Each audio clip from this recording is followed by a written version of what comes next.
जगह कम है तो कोई और बड़ी दुकान ले लेना।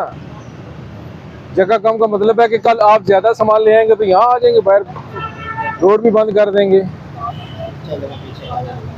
आपकी दुकान छोटी है, उसका हाल ये नहीं है कि आप फुटपाथ भी बंद कर दें। इसको हटाएंगे या मैं हटवा लूँ?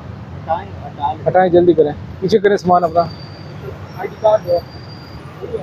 बेटा आईडी कार्ड दे दे अपना।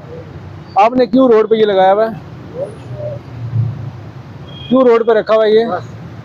आगे से दांत निकाल रहे हो यार। मैं आपसे एक सवाल कर रहा हूँ, सीरियस सवाल है।